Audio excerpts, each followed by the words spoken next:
My name's Kevin Hodge. I'm reading letters that were written by my late father Jimmy Hodge in 1999 as a sort of tribute to the millennium that was on its way at the end of the year.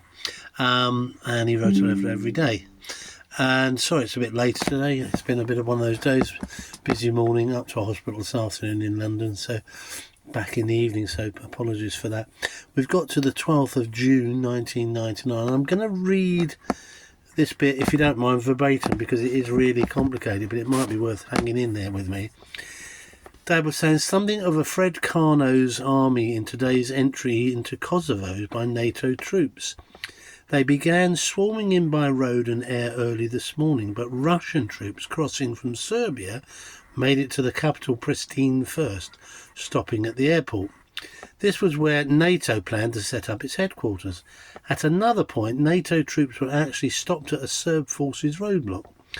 The Serbs were persuaded to let British troops pass so that the ironical and farcical, some say, position was reached whereby Serbs were at the rear and armed, British troops were in the middle, and ahead were the Russians, who weren't supposed to be there at all, and at the moment no one knows what will happen when the two sides meet. The Russians were met with jubilation by Serb civilians in Pristina, while NATO convoys were greeted joyfully by ethnic Albanians. There are fears that the latter, now in the majority in the province, may take revenge on the former for the devastation caused to their homes by Serb forces. The story will run for a long time to come. So, complicated in Kosovo is the bottom line, I think, isn't it? My gosh.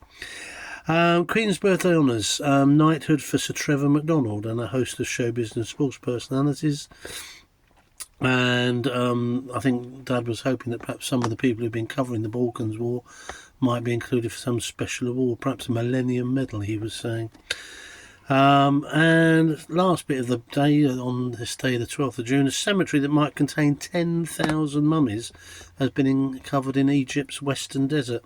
200 bodies so far found, apparently. Believed to be, the wealthy and powerful from 3,000 years ago. What a gruesome job, but no doubt will do wonders for the Egyptian economy, for it's hard to believe that the authorities will rebury the lot together with material wealth that was also found with the bodies. So, don't know what ever happened to that, if you ever know what happened. Dad's PS today said some newspapers are getting very sloppy with their words these days.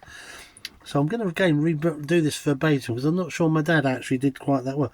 The Sun today reports that students got laundrette customer Vera Kurland, 75, to star in a movie and shot her vanishing in a pile of suds in Derby. Now, does that mean the poor lady died in the lather after being blasted with a gun, or shot by a camera? Trainee reporters take note. I think that's probably one of those times I'd have said to my dad, well, I think most people would have soon taking, if you're going to star in a movie, it would be a shot in the camera, wouldn't it? But he was always a bit quick to have a criticism of his fellow reporters, I think, especially if they were young. Anyway, that's another story for another day, maybe. Anyway, that was the story on today, the 12th of June, 1999. Thanks for watching, subscribing, and I hope you're sticking in there. Thanks for those people who watch, it's really kind. And I'll see you again tomorrow. You take care, mine, here you go.